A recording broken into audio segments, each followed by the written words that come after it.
Shalom, salam sejahtera untuk kita di pagi hari ini. Mari kita persiapkan hati kita, waktu kita, dan juga Alkitab kita, supaya kita belajar firman Tuhan sebagai awal dari hari kita di pagi hari yang indah ini. Firman Tuhan sebagai santapan rohani kita terambil dari Matius 18 ayat 15 sampai 17. Mari kita sama-sama membaca firman Tuhan.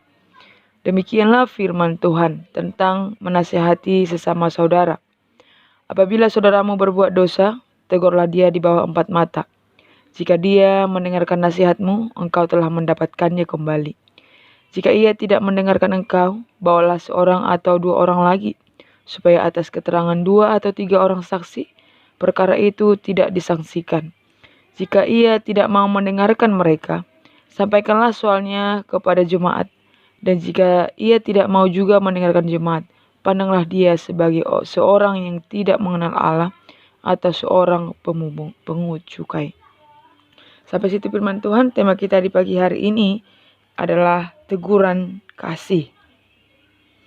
Teguran kasih adalah suatu nasihat yang diberikan orang-orang yang peduli terhadap perilaku yang sesuai dengan firman Tuhan, atau yang peduli terhadap norma-norma yang berlaku, atau bukti kita mengasihi sesama kita. Ketika orang lain melakukan kesalahan ataupun dosa, maka orang yang peduli dengan kasih akan selalu cepat memberikan respon dengan melakukan teguran-teguran kasih kepada orang-orang ataupun kepada teman, saudara yang melakukan kesalahan. Orang yang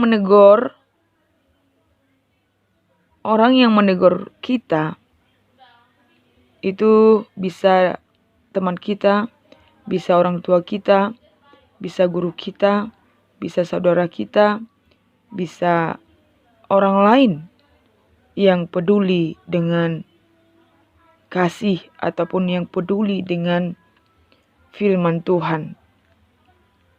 Teguran itu dilakukan untuk memperbaiki kesalahan seseorang, ataupun supaya dia tidak melakukan dosa yang membuat seseorang itu jauh daripada Tuhan, sehingga dia berubah karena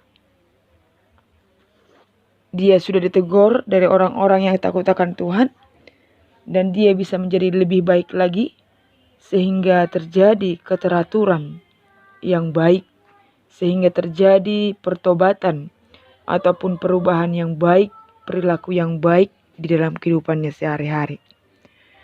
Tetapi teguran kasih merupakan pelayanan ataupun pekerjaan yang berat. Kenapa ketika seseorang melakukan teguran itu adalah suatu pekerjaan yang berat atau pelayanan berat? Karena ketika seseorang menegur kesalahan teman, menegur kesalahan saudara, ataupun orang tuanya, ataupun orang lain, banyak orang yang tidak mau menerima teguran itu.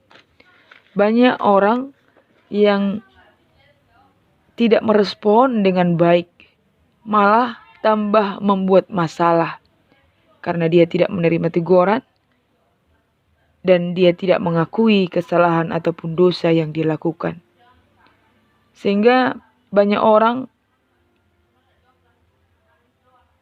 yang ada di sekitar kita yang kita tegur tidak dapat menerima nasihat dengan baik ataupun teguran dari orang-orang yang mengasihinya.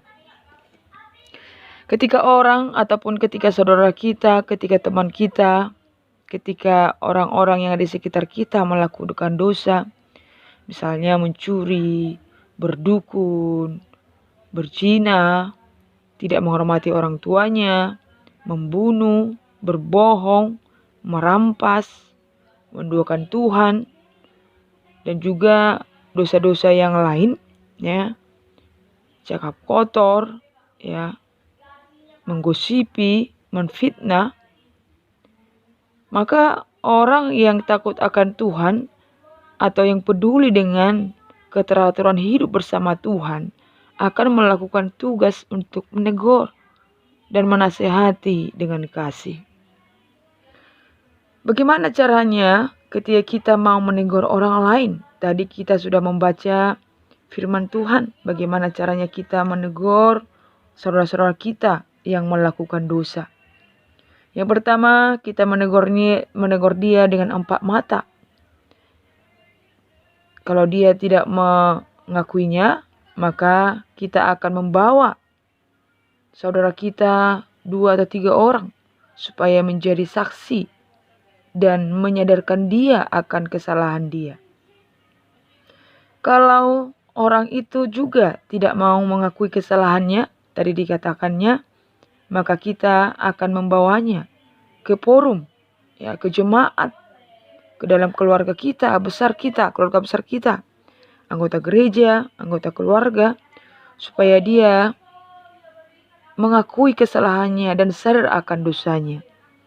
Tetapi kalau tetap dia juga tidak mengakui kesalahannya, maka kita menyebut dia orang yang tidak mengenal Tuhan. Ya, di ayat 17 dikatakan tadi, kita sebutlah dia tidak mengenal Allah atau seorang pungut cukai. Ya, ini kalau sudah dikatakan pungut cukai, ini orang yang berdosa ini, ya. Sehingga orang bebal, dia tidak bisa lagi dinasehati dan ditegur karena sudah semua tahap, semua cara dilakukan untuk menegur dia supaya dia tidak melakukan kesalahan ataupun dosa lagi, tetapi dia bertahan dalam kesalahannya, bertahan dalam perilaku yang tidak baik itu, sehingga kita sebut dia orang yang tidak mengenal Allah. Oleh karena itu di pagi hari ini, bagi kita semuanya, teguran kasih yang kita lakukan merupakan hal yang penting yang selalu kita lakukan sebagai anak-anak Tuhan. Bagaimana caranya supaya teguran kita tadi bisa diterima oleh orang yang melakukan dosa? Tadi di ayat 15 dikatakan, apabila kita menegur saudara kita dengan 4 mata, apabila dia mendengar nasihat kita, maka dikatakan di sana, maka engkau telah mendapatkan kembali. Jadi dia sudah berubah, sudah bertobat, dan inilah keinginan kita. Inilah harapan kita ketika saudara kita, ketika teman kita, ketika orang yang kita sayangi melakukan dosa dan mau menerima teguran kita. Maka yang harus kita lakukan untuk menegur dia tadi sesuai dengan judul kita, tema kita di pagi hari ini yaitu teguran kasih. Bagaimana caranya menegur dengan kasih? Yang pertama, jangan mempermalukan dia di depan umum. Tetapi mari kita ikuti langkah-langkah yang baru kita dengar, yang baru kita baca tadi di firman Tuhan di Matius 18 ayat 15 sampai 17 tadi. Tegurlah dia dengan bahasa kasih, dengan kelemah lembutan. Yang ketiga, tetap ada ketegasan kalau dia tetap melakukan kesalahan dan dia tidak bisa lagi mengulangi kesalahan yang sama. Jadi kita ada ketegasan yang lemah lembut bahwa perbuatannya itu salah dan tidak bisa diulangi kembali. Yang keempat, kita doakan dia supaya Roh Kudus mengubah hatinya dan menerima teguran yang baik dari kita.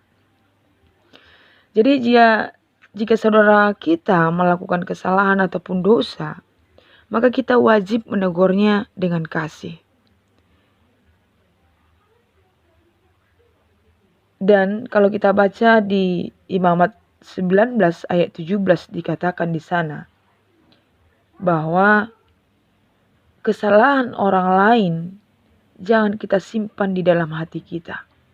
Tetapi kita harus berterus terang kepadanya. Kita harus menegurnya karena kesalahan yang ada pada dia. Dan membuat kita terluka, sakit hati.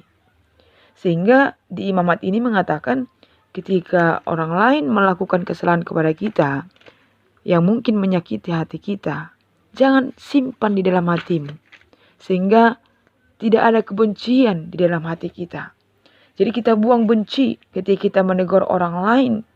Ketika orang lain melakukan kesalahan kepada kita, jangan disimpan kesalahan orang lain itu. Sehingga kita membenci dia. Tetapi yang harus kita lakukan adalah berterus terang kepadanya bahwa dia sudah melakukan kesalahan kepada kita.